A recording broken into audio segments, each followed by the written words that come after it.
There is a tax that no government collects, yet it's the most expensive bill you will ever pay. It's called the ignorance tax. You pay it when you lose half your savings on a guaranteed investment. You pay it when a 3-second burst of anger destroys a 10-year relationship. You pay it every time you make a decision based on how you feel instead of what is true. Most people spend their lives reacting to the world, hoping for the best. But 3,000 years ago, a king named Solomon, a man whose wealth and influence surpassed even the tech giants of today, left behind a coded manual to help you avoid that tax forever. Welcome to The Way of the Wise. Today, we begin at the beginning. Proverbs chapter 1. Proverbs doesn't start with a once upon a time. It starts with a mission statement. In the first 7 verses, Solomon tells us exactly what this book is. It's a tool for mental authority. He uses a specific word, shrewdness. In a modern world, shrewd can sound negative, like someone who is manipulative. But in the original text, it means the ability to see the trap before it's sprung. It's the ability to look at a situation and see 3 moves ahead. Verse 5 says, "A wise man will hear and increase learning." This is the first secret of the wise. They are professional students. The moment you believe you have arrived is the moment you become a target. Wisdom isn't a destination, it's a rhythm. It's a way of walking. Then we hit the pillar of the entire book.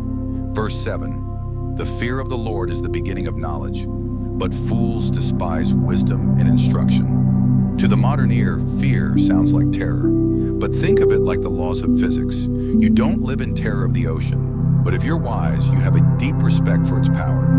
If you respect the ocean, you don't sail into a storm with a broken hull. The fear of the Lord is simply the recognition that there is a design to this life. There are rules to how money works. There are rules to how the human heart works. There are rules to how words impact the soul. The fool thinks he can break the rules and be the exception. The wise man knows that you don't break the rules. You only break yourself against them. Wisdom starts the moment you stop trying to be the designer and start learning from the design. Solomon then warns us about the enticement of sinners. He describes a group of people looking for an easy win, unjust gain, taking advantage of others, getting something for nothing. In 2026, this looks like the get-rich-quick scheme, the office gossip, or the friend who encourages you to take shortcuts in your integrity. Verse 19 gives us the brutal reality. "Such are the ways of everyone who is greedy for unjust gain. It takes away the life of its possessors." The easy way is a lie. It's a path that looks like a shortcut but ends in a cliff. The way of the wise is often slower, but it's the only path that doesn't crumble under your feet. So how do you apply day 1? Audit your circle. Look at the people you listen to. Are they inviting you to a life of discipline and design? Or are they inviting you to a shortcut that compromises who you are? This is day 1 of our 30-day journey. We have 30 more chapters to decode.